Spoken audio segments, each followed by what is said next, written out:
There's two ways to do single arm drill. The first way is elementary style with your arm out in front.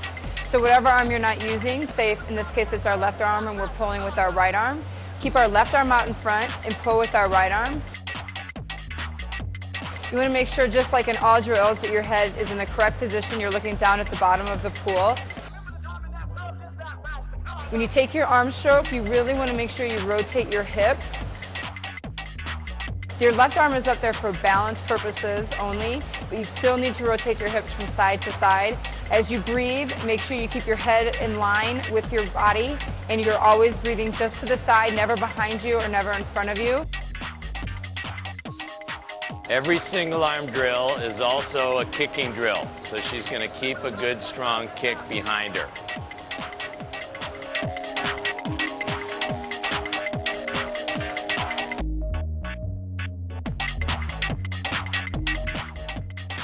Same thing using the right arm, and notice that she's practicing the technique of her recovery, but most importantly the technique of her high elbow catch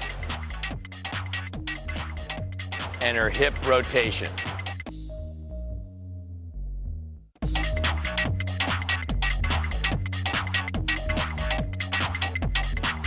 You can also do single arm drill with your arm down by your side. This is the way we like to do it. It's a more advanced way of doing it. This really helps you rotate your hips from side to side. You really have to make sure you're kicking really hard on this drill, because if you don't kick hard on this drill, you'll sink. The same reason you do this drill as you do with elementary drills, to work on hip rotation and to make sure you get the same feel on both arms of your body. This really accentuates the body roll. And you can see Lindsay actually exaggerates by breathing on the opposite side and rolling her opposite shoulder out of the water.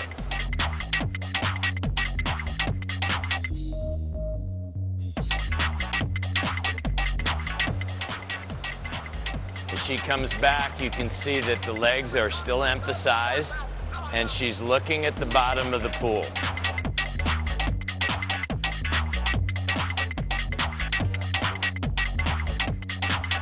The water actually passes over the top of her head as her line is kept from her head down to her toes.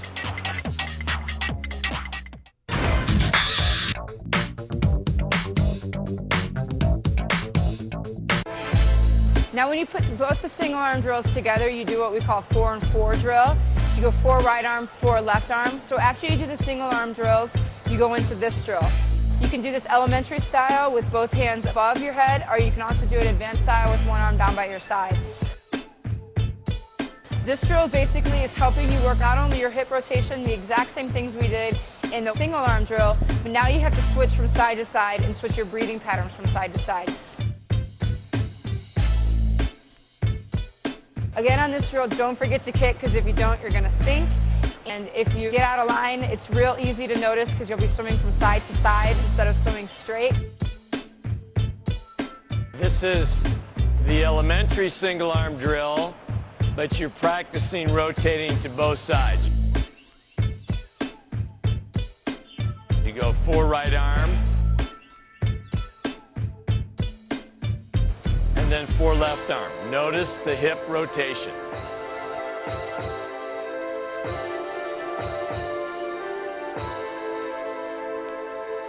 Lindsay keeps very good leg skill going on while she does the single arm drill. It's easy to forget that a single arm drill is also a kicking drill. You have to concentrate on it because you're thinking about your arms.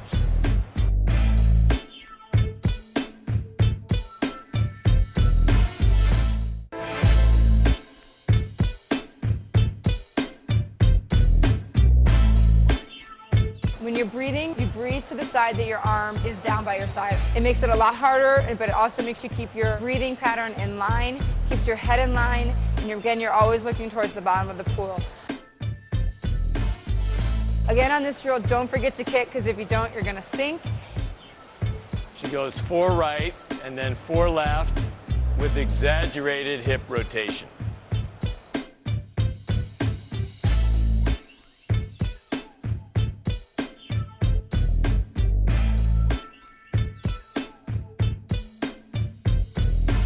Note that she's exaggerating the body roll by rotating the opposite arm that she's not using out of the water.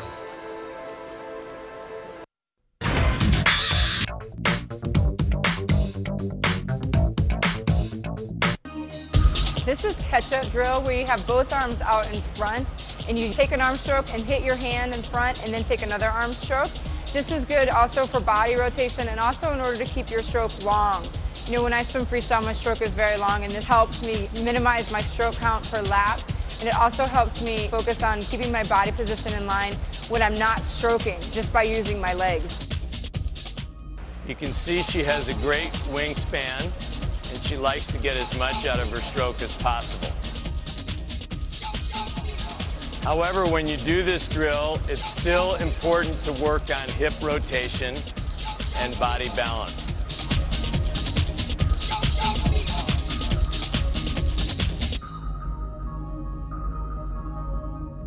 She does this drill maintaining good body balance by looking at the bottom of the pool.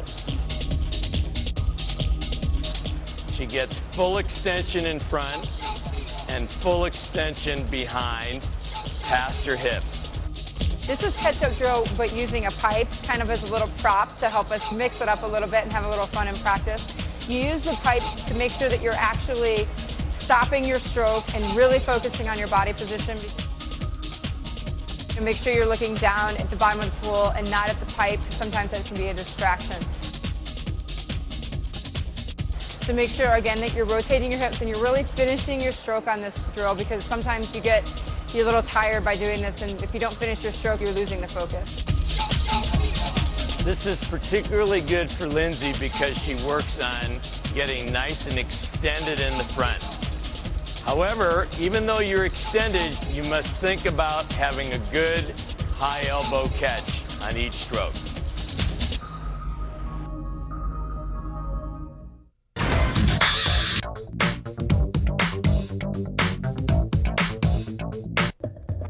I like to use this drill to help me with my high elbows. When you swim freestyle, you like to have high elbows on top of the water and underneath the water.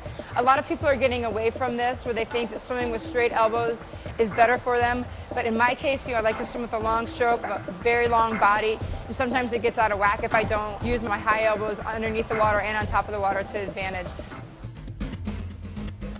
On the fingertip drag drill, she drags her fingertips right on the surface of the water, close to the midline of her body, which makes her think about getting her elbows up high on the recovery, and she's trying to keep her body alignment so that her hips don't go out of line.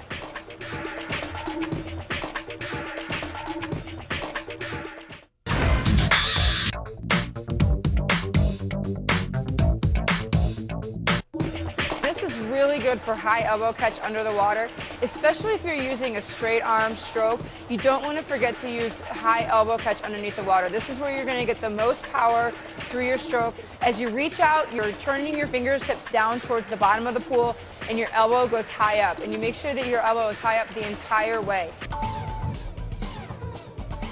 This is the anchor drill, where she's really focusing on and thinking about the front part of her stroke, the catch of her stroke, pointing her fingertips toward the bottom of the pool and catching with the high elbow.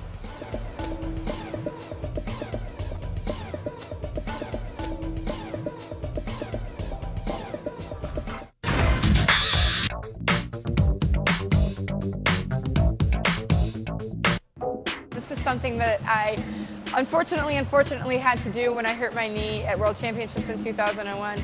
And we actually did vertical sculling in order to make my shoulders work again, and actually simulating the sculling that we're doing on our stomachs, but doing it vertically.